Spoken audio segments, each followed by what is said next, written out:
जय हिंद बच्चों, आप सभी का अपने YouTube चैनल नमो भारत गणित में हार्दिक स्वागत और अभिनंदन है। बच्चों, आज की क्लास है पार्ट 5 समांतर श्रेणी के प्रश्नावली 5.2 के क्वेश्चन नंबर 8 से। इसके पिछले क्लास में क्वेश्चन नंबर 7 तक हमने करा दिया था, तो आज की क्लास में क्वेश्चन नंबर 8 से शुरू कर। तो ये क्वेश्चन नंबर 8 है। इसमें क्या बोल रहा है देख लेते हैं। कह रहा है समांतर श्रेणी में 50 पद है, जिसका तीसरा पद 12 तथा अंतिम पद 106 है। उसका 29वां पद ज्ञात कीजिए। हमको क्या ज्ञात करना है? 29वां पद ज्ञात करना है। मतलब कहने का अर्थ है कोई समांतर श्रेणी है, उसमें 50 पद हैं और तीसरा पद 12 है और अंतिम पद 106 है। 29वां पद हमको ज्ञात करनी है। चलिए देखिए इसको कैसे हल करेंगे। सबसे पहले यहाँ दिया है कि समांतर श्रेणी में 50 पद है। पदों की संख्या को हमने बताया है n से लिखते हैं, तो यहाँ लिखेंगे पदों की संख्या, पदों की कुल संख्या, पदों की कुल संख्या। पदों की कुल संख्या कितना दिया है? 50 दिया है। n बराबर हमको कितना दिया है? 50 दिया है। पदों की कुल संख्या कितना दिया है? 50 दिया। कह रहा है तीसरा पद 12 है। तीसरा पद, तीसरा पद, तीसरा पद मतलब हम लिख सकते हैं A13। तीसरा पद को क्या लिख सकते हैं? तीसरा पद मतलब A3 लिख सकते हैं। A3 हमको कितना दिया है? 12 दिया है। A3 कितना दिया है? 12 दिया। अंतिम पद 106 है। अंतिम पद, अंतिम पद, अंतिम पद को हमने लिखते हैं L से। L कितना दिया है? 106 दिया है। ये हमारा अंतिम पद हो गया। कह रहा हूं 29वां पद बताइए आप। 29वां पद, जिसे हम क्या कहते हैं? A29 बोलते हैं। क्या बोलते हैं? A29 वाला पद हमारा कितना है वो आपको ज्ञात करना है। तो सबसे पहले हम क्या करेंगे, ये देखिए यहाँ से आपको पता है कि A3 का मान हमको 12 दे रखा है। A3 का मान हमको क्या दिया है? 12 दिया है। मतलब n बराबर 3, n बराबर 3 मतलब तीसरा पद, n बराबर 3। पदों की कुल संख्या क्या होती है? n होती है। तो n हमारा क्या है? तीसरा पद है। तीसरा पद कितना है? 12। n बराबर अगर 3 पे देखें हम सूत्र लगाकर, an बराबर a plus n minus 1 into D वाला सूत्र अगर हम लगा दें तो an का मान कितना है? 3 है। तो A3 बराबर हो जाएगा A की वैल्यू आपको नहीं पता है, तो A प्लस n कितना है? 3 है। तो 3 माइनस 1 हो जाएगा और इंटू डी हो जाएगा। इसको सॉल्व कर लेंगे। A3 का मान कितना दिया है? 12 दिया है। यहाँ रखेंगे क्या? 12 हो जाएगा। A प्लस 2 डी घट जाएगा, 2 3 में से 1 गया, 2 डी आ जाएगा। ये हमारा मान लेते हैं समीकरण नंबर 1 हो गया। अब यहाँ बात होती है अंतिम पद। अंतिम पद कितना दिया है? 106 दिया है। यहां से अगर देखा जाए अंतिम पद 106 दिया है। ये वाली बात अगर देखा जाए कि L बराबर अंतिम पद का सूत्र L बराबर a plus n minus 1 to D, ये होता है। अंतिम पद हमको कितना दिया? 106 दिया है। यहाँ रखेंगे 106 बराबर a की वैल्यू कितना दिया है? a नहीं पता है। n की मान पता है। कुल संख्या कितना है? 50 है। यहाँ रखेंगे 50 माइनस 1 इंटू डी हो जाएगा। अब यहां से हो जाएगा 106 बराबर a प्लस, इसको घटा दीजिए, 50 में से गया 49 डी आ जाएगा। कितना आ जाएगा? 49 डी। ये हो गया हमारा समीकरण नंबर 2। समीकरण 1 और 2 से विलोपन विधि लगाकर हम क्या करेंगे? a और d का वैल्यू ज्ञात कर लेंगे। तो चलिए सॉल्व करते हैं समीकरण 1 और 2 से। समीकरण 2 में से एक को घटाने पर, एक को घटाने पर 2 में से घटाइए 106 में से। 106 बराबर a प्लस 49 डी और दूसरा समीकरण हमारा क्या है? 12 बराबर a प्लस 2 डी। घटाइए, a हमारा माइनस हो गया, a भी माइनस हो गया, a भी माइनस हो गया। क्लियर? यहाँ से देखिए आया कितना? 4। यहाँ से घटाएंगे कितना आएगा? 9। 94 आ जाएगा बराबर, ये दोनों कैंसिल हो गया। 49 में से 2 घटा देंगे तो आ जाएगा 47 डी। कितना आ जाएगा? 47 डी। 47 से क्या करेंगे? 94 में भाग देंगे, तो 94 बटे 47 बराबर कितना? डी। 2 बार जाएगा, डी का मान कितना आया? 2 आ गया। ये हमारा डी का मान आ गया। डी का मान हमारा कितना आ गया? 2 आ गया। अब हम क्या करेंगे? ए की वैल्यू ज्ञात कर लेंगे। किसकी वैल्यू? ए की वैल्यू। समीकरण 1 या 2 में रख के हम समीकरण 1 या 2 में रखकर ए का मान हम ज्ञात कर लेंगे। चलिए ज्ञात करते हैं इसको। समीकरण 1 में रख देते हैं d का मान, समीकरण 1 में रखने पर 1 हमारा यहाँ है, ये हो जाएगा 12 बराबर a प्लस 2 गुणे डी का मान कितना है 2 रख देंगे यहाँ पर।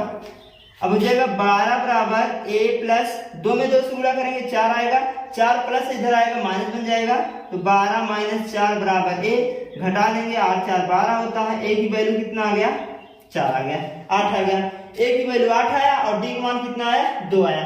अब हमको ज्ञात क्या करना है, कह रहा है हमको ज्ञात करना 29वां पद, ये है हमारा 29वां पद।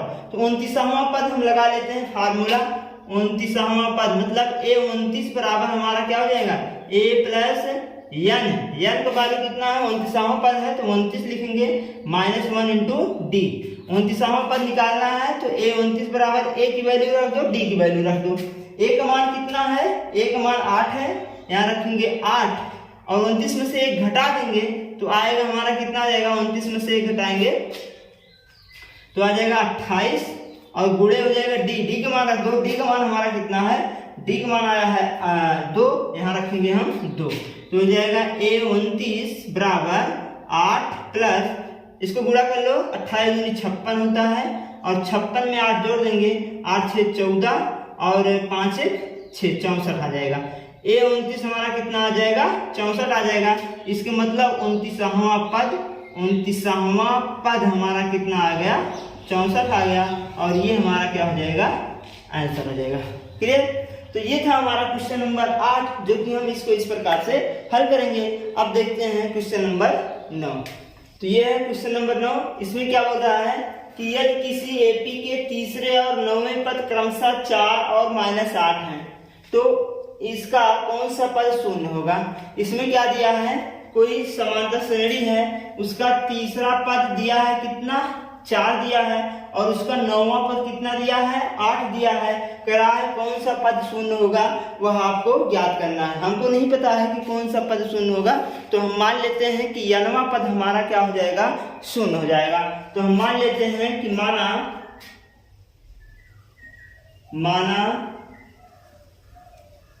n वां पद an बराबर शून्य होगा। हमने क्या मान लिया कि an क्या है, ये शून्य हमने मान लिया। अब यहाँ पर दिया है तीसरा पद 4 है, तीसरा का मतलब क्या लिख सकते हैं, तीसरा पद का मतलब हम लिख सकते हैं a3 बराबर हमको 4 दे रखा है तीसरा पद और फिर कह रहा है 9वां पद मतलब a9 ये दिया हमको -8, 2 चीज दे रखा है। अब हमको शून्य पद बतानी है तो हमने मान लिया an हमारा क्या है शून्य है, ये हमने मान लिया। अब देखिए अगर हम तीसरे पद से फार्मूले लगाएं n बराबर 3 किस पे, n बराबर 3 पर, ये हमारा तीसरा पद है a3, तीसरा पद मतलब n बराबर 3, पदों की संख्या कौन सी पद है तीसरी पद है मतलब n बराबर 3 है। तो an के लिए फार्मूला लगाइए, सूत्र आपको पता है an बराबर होता है a plus n minus 1 into D वाला सूत्र। n का स्थान पे 3 रखेंगे तो a 3 आ जाएगा, a प्लस n की वैल्यू कितना है 3 माइनस 1 इंटू डी हो जाएगा। तो a 3 की वैल्यू आपको दे रखा कितना दिया है 4 दिया है, a प्लस इसको हटा देंगे आएगा 2। ठीक है, ये हुआ हमारा समीकरण नंबर कितना 1। अब उसी तरीके से 9वें वाले पद से निकाल लेते हैं, ये हमारा 9वां है यहाँ से निकाल लेते हैं। तो इससे अगर निकाला जाए तो हमारे इसके लिए क्या हो जाएगा n बराबर कितना हो जाएगा 9 हो जाएगा। n बराबर किस पे 9 पर, क्योंकि 9वां पद है। क्योंकि ये हमारा क्या है 9वां पद है, n बराबर 9 पे है। तो यहाँ से अगर निकाले जाए तो इसमें रखेंगे तो a9 हो जाएगा और यहाँ रखेंगे a प्लस यहाँ रखेंगे 9 माइनस 1 इंटू क्या d। a9 का मान कितना दिया है -8 दिया है, a प्लस इसको हटाएंगे 8 दिया जाएगा। समीकरण नंबर हमारा कितना हो गया 2 आ गया। अब समीकरण 1 और 2 से विलोपन विधि लगाकर a और d का मान निकालेंगे। तो यहाँ से क्या करेंगे, समीकरण 1 में से 2 को घटाने पर घटा दीजिए। 1 में से 1 क्या है 4 बराबर a प्लस 2d है और दूसरा क्या है -8 बराबर a प्लस 8d है।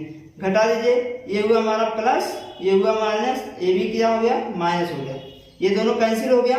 8 और 4 कितना होता है 12 होता है, और 8 में से 4 घटाएंगे तो माइनस का कितना आ जाएगा 6 आ जाएगा, 6d कितना आ गया हमारा 6d। अब d से हम क्या कर देंगे भाग दे देंगे 12 में, तो हो जाएगा 12 बटे माइनस का 6 बराबर कितना d, 2 6 12, d का मान कितना आ गया -2 आ गया, ये हमारा d का वैल्यू आ गया, d का मान आ गया। अब हम क्या करेंगे d के सहायता से समीकरण 1 या 2 में रखकर हम a की वैल्यू निकाल लेंगे। समीकरण 1 में रख दो तो लिखेंगे d का मान समीकरण 1 में रखने पर, एक हमारा यहाँ है, यहाँ रखो 4 बराबर a प्लस 2 गुणे d का मान कितना -2, यहाँ रखेंगे -2, तो 4 हो जाएगा a प्लस a माइनस हो जाएगा 2 दूना 4 इधर आएगा प्लस बन जाएगा 4 + 4 बराबर a, तो 8 बराबर a की वैल्यू हमारा कितना आ गया 8 आ गया, a का मान कितना आया 8 आया, और d का मान कितना आया -2 आया। हमको क्या करना है शून्यवा पद, शून्य कौन सा पद शून्य होगा वो ज्ञात करना है, तो निकाल लीजिए शून्य वाला पद, an बराबर a plus n minus 1 into D, शून्य पर निकालना है तो यहाँ रखेंगे क्या शून्य, a की वैल्यू कितना है 8 रख दीजिए, n का मान नहीं पता है, d का मान कितना है यहाँ से -2 है, तो गुणे -2 हो जाएगा, तो शून्य बराबर 8, इसका इसमें गुणा करा दीजिए, तो इसमें जब गुणा कराएंगे तो हमारा हो जाएगा -2n और प्लस का कितना 2, अंदर हमने गुणा किया 2 में तो 2n, और इसमें गुणा करेंगे माइनस माइनस प्लस हो जाएगा 2 आ जाएगा। अब आगे देखते हैं, तो ये जाएगा 0 बराबर 8 ब्रैकेट खोल दीजिए -2n और प्लस का 2, इन दोनों को इधर ले आइए तो -8 हो गया और -2 हो गया बराबर -2n, दोनों को जोड़ लीजिए तो आएगा 8 2 10 बराबर -2n, ये दोनों आ जाएंगे भाग में, गुणे में है, इधर आएंगे भाग बनेंगे -10 बटे -2 बराबर n, 2 5 10 5, n की मान कितना आ गया 5 है, इसके मतलब पांचवा पद, कौन सा पद पांचवा पद क्या होगा, पांचवा पद शून्य होगा, क्या होगा शून्य होगा, हमारा पांचवा पद क्या हो जाएगा शून्य हो जाएगा, ये हमारा हो जाएगा आंसर। तो बच्चों ये था हमारा क्वेश्चन नंबर 9, जो कि हम इसको इस प्रकार से हल करेंगे। अब देखते हैं क्वेश्चन नंबर 10। तो बच्चों ये हमारा क्वेश्चन नंबर 10 है, इसमें क्या बोल रहा है देख लेते हैं, कह रहा है किसी समांतर श्रेणी का 17वां पद उसके 10वें पद से 7 अधिक है। यहाँ देखिए जो 17वां पद है वो 10वें पद से 7 अधिक है, 17 वाला जो है 10 वाले से 7 अधिक है। इस श्रेणी का सर्वांतर ज्ञात करना है, सर्वांतर ज्ञात कीजिए, क्या ज्ञात करना है सर्वांतर। तो चलिए इसको भी हल करते हैं। यहाँ पर प्रश्न के अनुसार क्या कर रहा है, प्रश्न के अनुसार में जो कह रहा है उसको लिखेंगे। कह रहा है 17वां पद, जो 17वां पद है, 17वां पद जो है वो 10वें पद से 7 अधिक है, मतलब 10वें पद से 7 अधिक है। कितना अधिक है 7 क्या है अधिक है, ये प्रश्न के अनुसार कह रहा है कि जो 17वां पद है 10वें पद से 7 अधिक है। ठीक, अब हमारा ये 17वां पद है, 17वां पद मतलब हम लिख सकते हैं a17 और 10वें पद में मतलब लिख सकते हैं a10 बटे कितना 7 प्लस कितना 7, ये हमारा हो गया a10 और ये हमारा हो गया a17 और a10 प्लस 7, ये हमारा समीकरण बन गया। अब हम निकाल लेते हैं a17 का स्थान पे रख दें सूत्र लगाकर। सूत्र आपको पता है, सूत्र क्या है an बराबर a plus n minus 1 into D, यही वाला सूत्र यहाँ पर लगाएंगे और यही वाला सूत्र यहाँ पर लगाएंगे, बस अंतर क्या रखेंगे n बराबर 17 और यहाँ n बराबर 10। तो चलिए यहाँ पर रखते हैं, इसके लिए यहाँ पर अगर रखा जाए, इसमें रखिए a17 के स्थान पे क्या रखेंगे, n के स्थान पे क्या रखेंगे 17 रखेंगे, n के स्थान पे क्या रखेंगे यहाँ पर 17 रखेंगे। तो चलिए यहाँ इसकी वैल्यू निकालते हैं, तो a प्लस n के स्थान पे 17 माइनस 1 इंटू डी हो जाएगा, बराबर यहाँ रखेंगे, यहाँ जब रखेंगे तो आ जाएगा कितना a प्लस n बराबर 10, 10 माइनस 1 इंटू डी प्लस कितना 7। क्लियर? ये आपको समझ में आ गई होगी। इस सूत्र से ए 17 निकालेंगे इतना आएगा और ए 10 निकालेंगे तो इतना आएगा। क्लियर? अब क्या करते हैं, इन दोनों को हल करते हैं। यहाँ से देखिए ए क्या हो गया, कैंसिल हो गया बेचारा, अपने आप से दिख रहा है। इधर प्लस है इधर प्लस है, प्लस वाला इधर जाएगा तो माइनस बन जाएगा, दोनों क्या हो जाएंगे, कैंसिल हो जाएंगे। अब बचा कितना है, 17 में से 1 घटाएंगे तो 16 डी आ जाएगा। और यहाँ क्या बचा है कि 10 में से 1 घटाएंगे तो 9 डी आ जाएगा और प्लस का कितना 7। डी वाले को एक साथ कर लेते हैं, ये डी प्लस में इधर आएगा माइनस बन जाएगा तो 16 डी माइनस 9 डी बराबर कितना बचा यहाँ पर 7 बचा। अब 9 डी में से 16 डी में से 9 डी को घटाएंगे तो आएगा कितना 7 डी।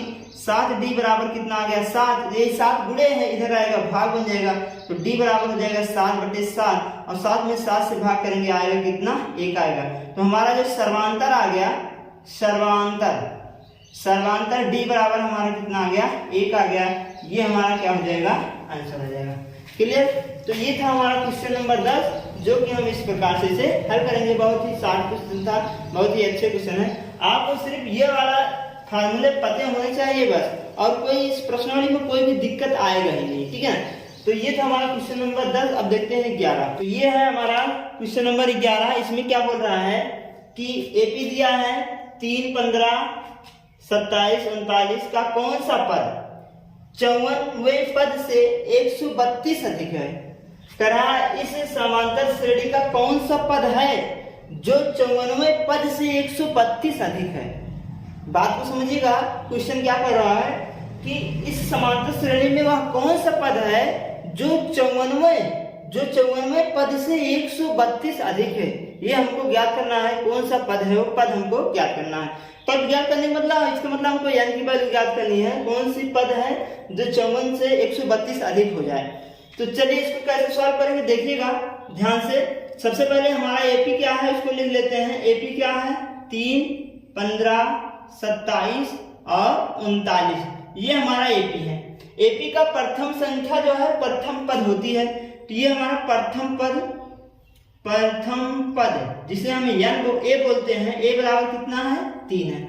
और सर्वांतर निकाल लीजिए, सर्वांतर हमारा डी बराबर क्या हो जाएगा, दूसरे पद में से 15 में से 3 घटाएंगे आएगा कितना, घटा दीजिए तो आएगा हमारा 12।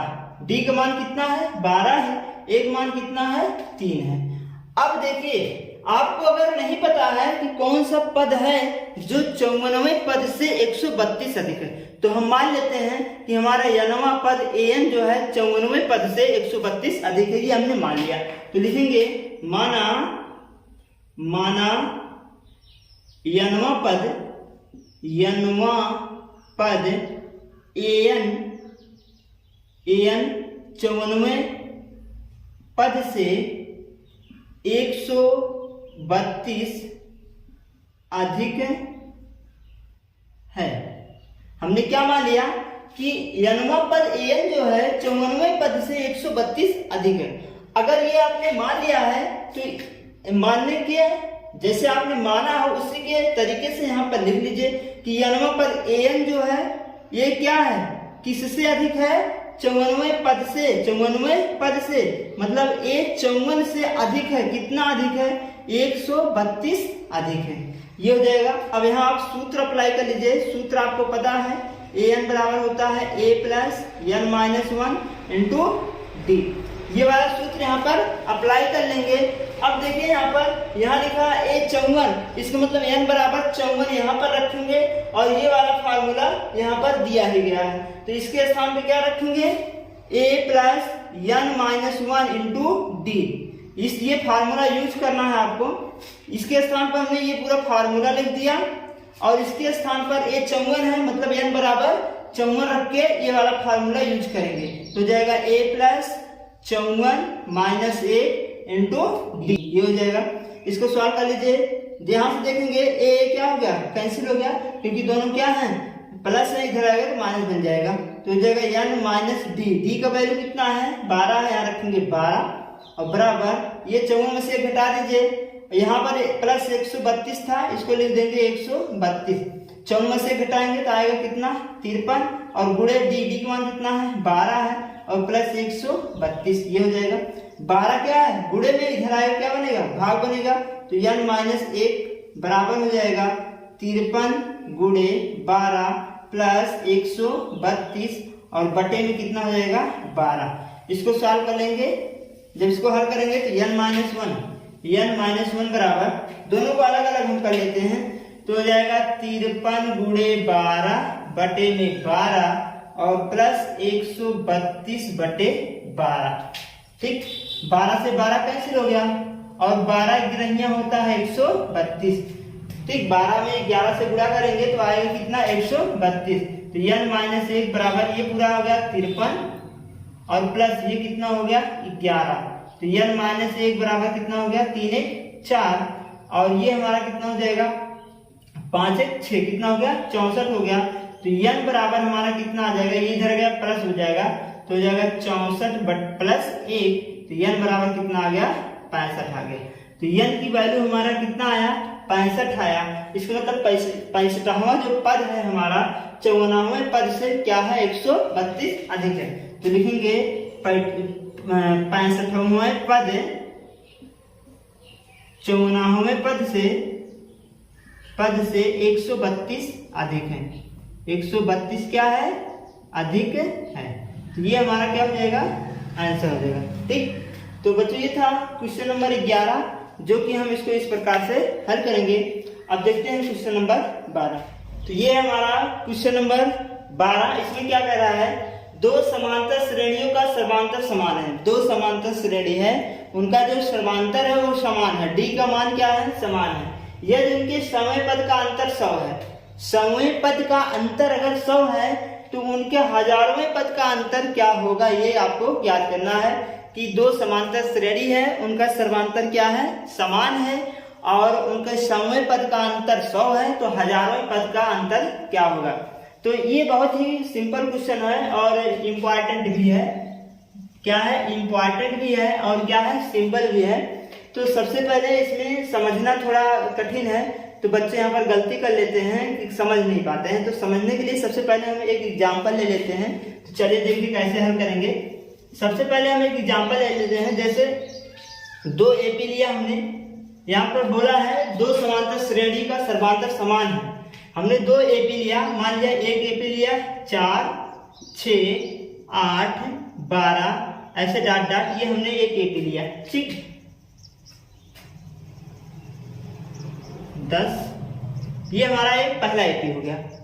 अगर हम दूसरा एपी ले लें, जिससे मान लीजिए एक एपी और ले रहे हैं 3 5 7 या ले रहे हैं 9, ये हमारा दूसरा एपी है।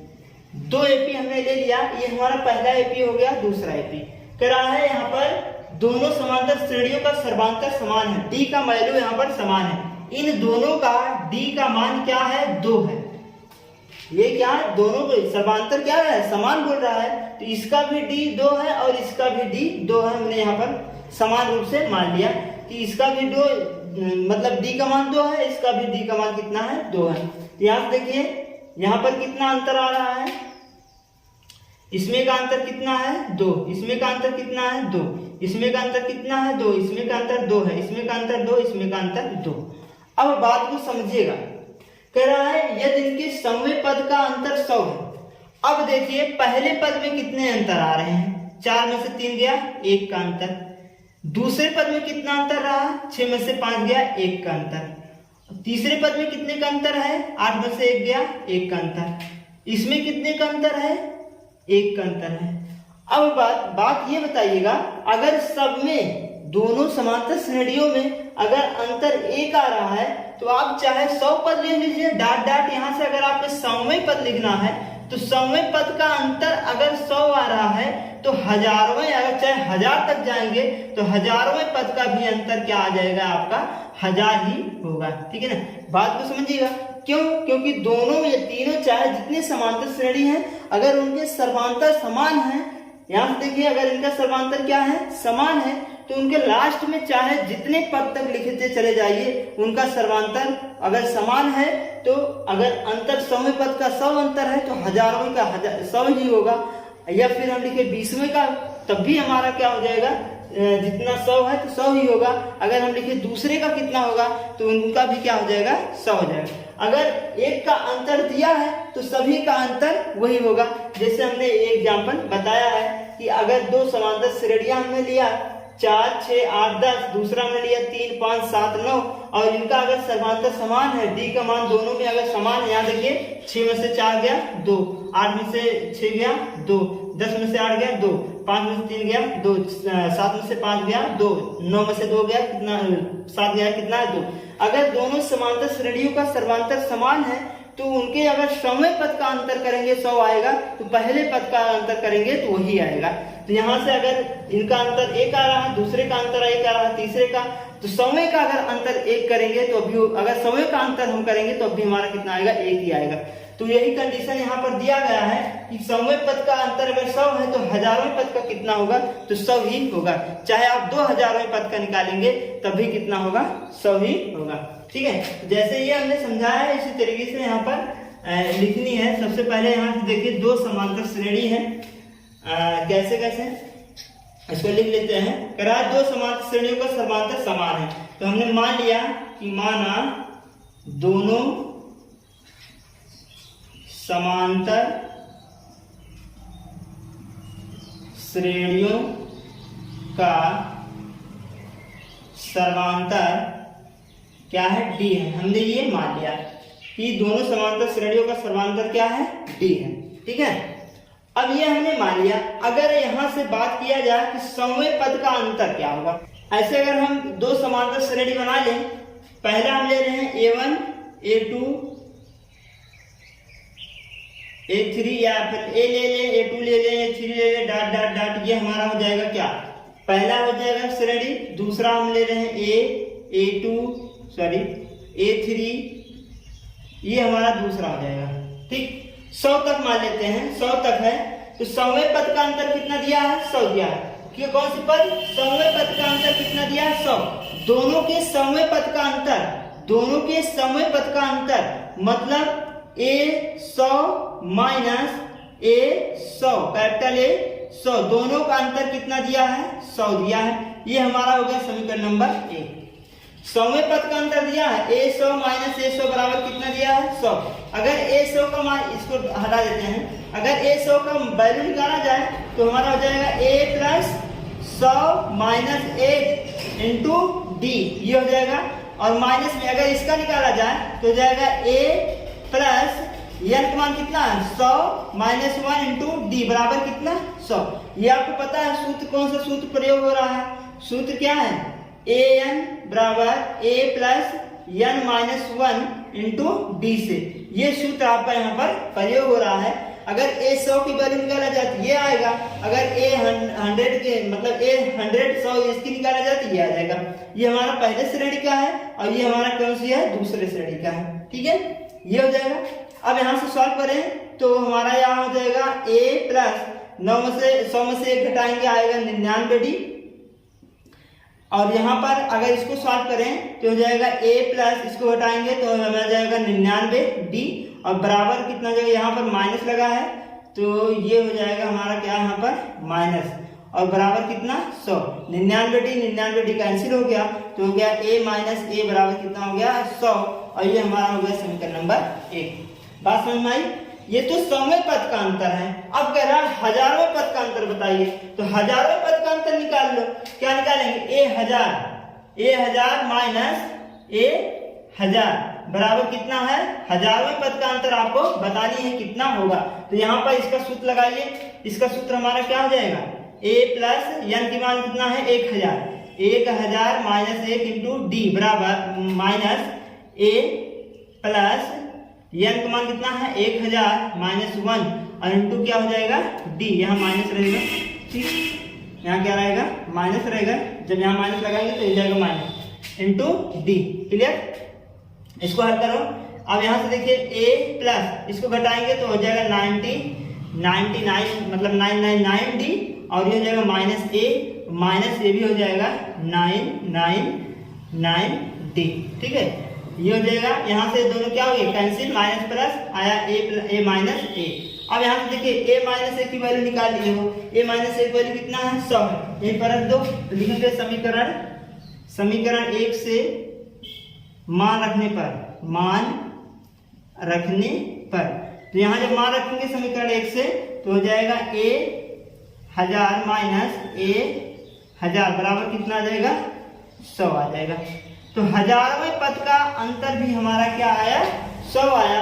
चाहे आप 100वें पद का अंतर निकालिए चाहे हजारवें पद का अंतर निकालिए, अगर सर्वांतर समान है तो हमारा क्या हो जाएगा अंतर समान ही आएगा। ठीक है, तो ये था हमारा बच्चों क्वेश्चन नंबर 12 जो कि हम इसको इस प्रकार से हल करेंगे। तो सबसे पहले हम क्या किया कि मान लिया कि दोनों समांतर क्या है समान है, डी है मान लेते हैं, और हमने दो श्रेणी ले लिया। ये पहला एपी हो गया हमारा और ये हो गया हमारा दूसरा एपी, दो एपी हो गए हमारे। तो कह रहा है कि 100वें पद का अंतर 100 है, तो दोनों का 100वें पद का हमने अंतर कर दिया बराबर 100 के बराबर लगा दिया, सूत्र रख के a 100 का मान निकाला और a 100 का मान निकाला, दोनों को सॉल्व कर दिया, a माइनस a बराबर 100 बन गया। अब फिर कह रहा हजारवें पद का अंतर बताइए, तो 1000 माइनस 1000 बराबर, इसका सूत्र यहाँ हमने रखा, इसका सूत्र यहाँ लगा, फिर हल कर दिया a माइनस आया, और a माइनस की वैल्यू कितना आया 100 है, यहाँ हमने रख दिया 100, तो 1000 माइनस 1000 बराबर कितना आ गया 100 आ गया। तो इसका मतलब अगर 100वें पद का अंतर है तो हजारवें पद का भी अंतर कितना आएगा 100 आएगा। ठीक है, तो ये था हमारा क्वेश्चन नंबर 12 जो कि हम इसको इस प्रकार से हल करेंगे। तो आज की क्लास बच्चों बस यहीं तक, अगले क्लास में आपको क्वेश्चन नंबर 13 से बताया जाएगा। तो अगर ये बच्चों आपको क्लास अच्छा लगा हो तो लाइक सब्सक्राइब और शेयर करें अपने दोस्तों के साथ, और कमेंट में अपना कमेंट जरूर रखें। जय हिंद बच्चों, धन्यवाद।